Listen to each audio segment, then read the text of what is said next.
que amerita señalarlo como corresponde.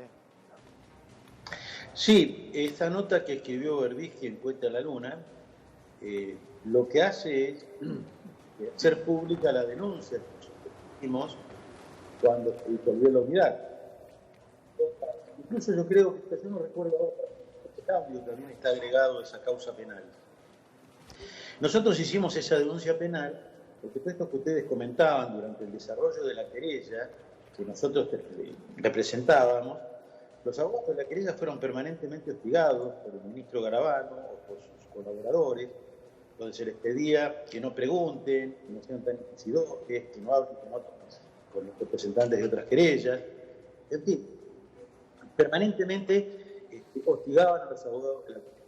Al punto tal que en un momento pidieron la renuncia, Garabano pide la renuncia de dos de esos abogados, el doctor Stracman y la doctora Stillman, que se aparten y que no vayan a la provincia. Esto continúa, motivó la denuncia de la doctora Carrión de la Oficina Anticorrupción. Esto luego continúa hasta el punto tal que cuando teníamos que ir a hacer los alegatos nos querían exigir que fuéramos a pedir la absolución de algunos de los imputados. Por supuesto nos negamos, revocan el poder a los apoderados de la unidad, mandan a Console, que ustedes recién mencionaban, a pedir la absolución de los imputados.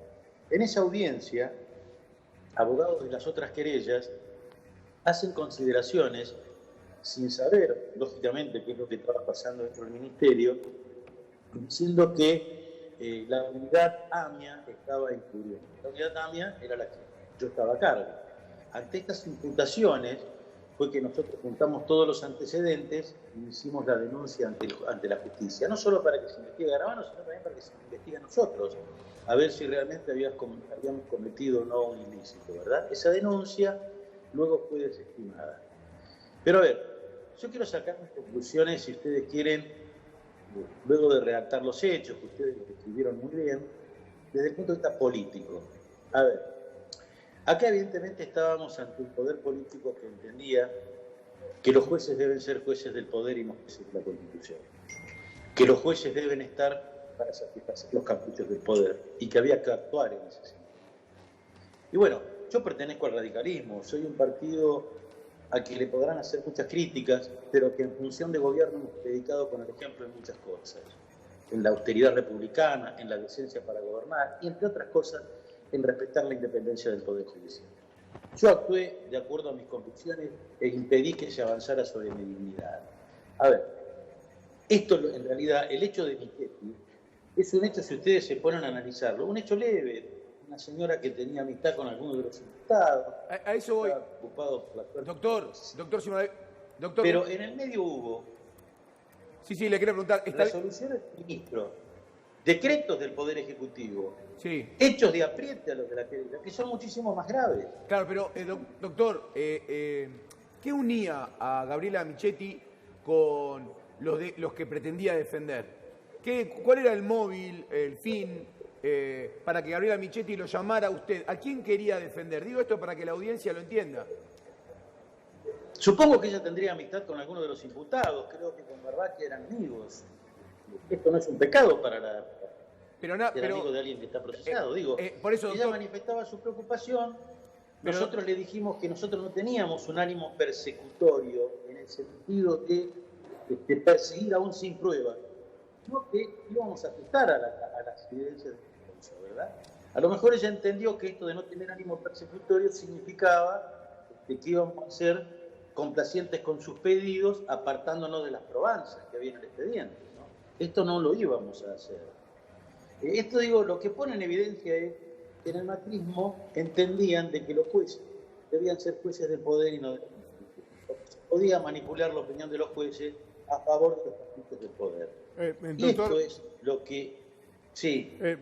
Discúlpeme que lo interrumpa, me parece que es importante subrayarlo. El trabajo que había hecho usted en la Oficina Administrativa de Seguimiento de la Causa AMIA le llegaba como conclusión que los exfiscales Mühlen y Barbacha habían tenido responsabilidad. Usted les dijo a sus superiores jerárquicos, en este caso imagino que el ministro Garabano, nosotros vamos a acusar porque para nosotros hay pruebas de que tuvieron responsabilidad y el ministro Garabano le dijo no acusen. ¿Esto fue lo que pasó? Esto fue lo que pasó. De hecho, cuando se enteró de que los abogados de la unidad iban a acusar, revocó los poderes. Doctor, se da cuenta que es gravísimo lo que está diciendo, ¿no?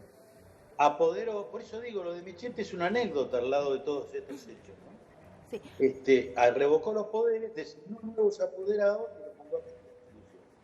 Es más, se sacó un decreto disolviendo la unidad AMIA en contra de compromisos que asumió la Argentina ante la Comisión Interamericana de Derechos Humanos. Esta unidad de apoyo a la investigación era un compromiso que había hecho Argentina ante esta comisión. Por eso digo, lo de Michetti pasa a ser una anécdota frente a hechos que tienen muchísimo más gravedad. Vuelvo a repetir, resoluciones ministeriales, disposiciones ministeriales, decretos del Poder Ejecutivo, que evidentemente cuando uno los encadena todos estos, apuntaban a lograr la impunidad de algunas de las personas investigadas, pretendiendo que nosotros actuáramos los jueces para decirles que actúen de acuerdo a los deseos del poder político y no a las probanzas de la causa. Ahora, para ubicarnos temporalmente y para ponernos en situación, Michetti la llamó como la número 2 del Poder Ejecutivo, la de Michetti fue el primer llamado, fue uno más, fue el último, fue el previo a que lo llamara directamente Mauricio Macri. ¿En qué contexto se produjo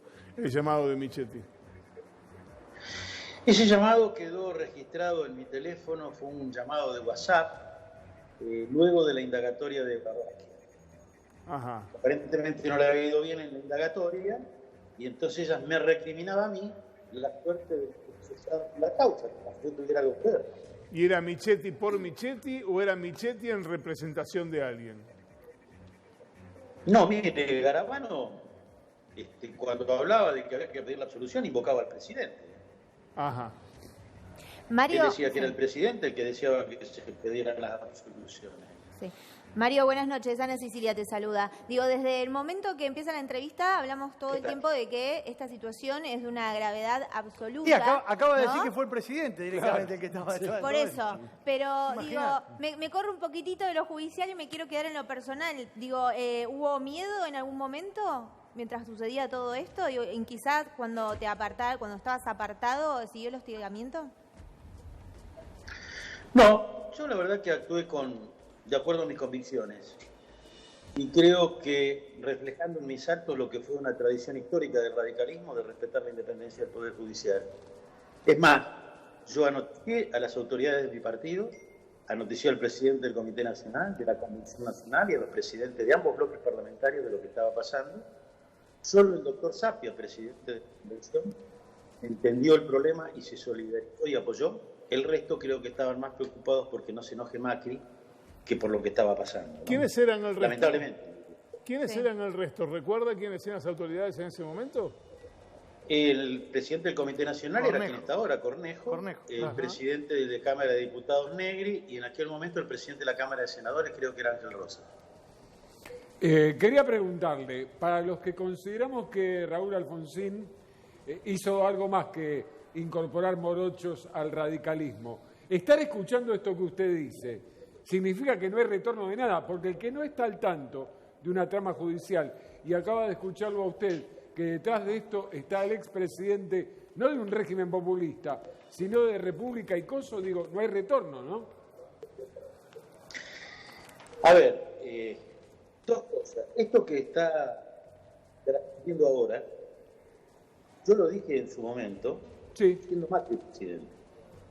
Y en un momento que Macri tenía poder político porque venía de ganar las elecciones parlamentarias del año 2017. Es más, yo le hice un informe final al presidente y le puse en la nota de elevación ese informe que le agradecía que me relevara de seguir al frente de una unidad que disolvía, porque veía que uno estaba dispuesto a cumplir el compromiso que había asumido de tratar de esclarecer el crimen de la AMIA.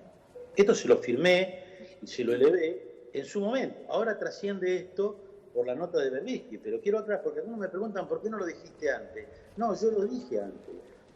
Y todas estas pruebas que ahora están saliendo están en el expediente. Sí, claro. Es decir, yo las acompañé. Lamentablemente no correspondía que la justicia lo desestimara porque no había delitos. Yo no lo sé, digamos, ¿no? Pero sí creo que cuando se habla de reforma judicial, yo creo que la reforma más importante nadie la menciona. A ver. La reforma más importante que hay que hacer en cuanto al funcionamiento del Poder Judicial no pasa por reformar códigos ni por ampliar el número de miembros de la Corte. Que los códigos hay que ayornarlos, por supuesto. Que la Corte puede aumentarse el número, dividirse en salas. Mire, en mi provincia, la Corte Suprema de la provincia está dividida en salas y funciona muy bien. Lo que acá tenemos que lograr los argentinos, entender que los jueces deben dejar de ser jueces del poder y volver a ser jueces de la ley y de la Constitución. Por ahí pasa la reforma más importante, que tiene que ver con la sanción de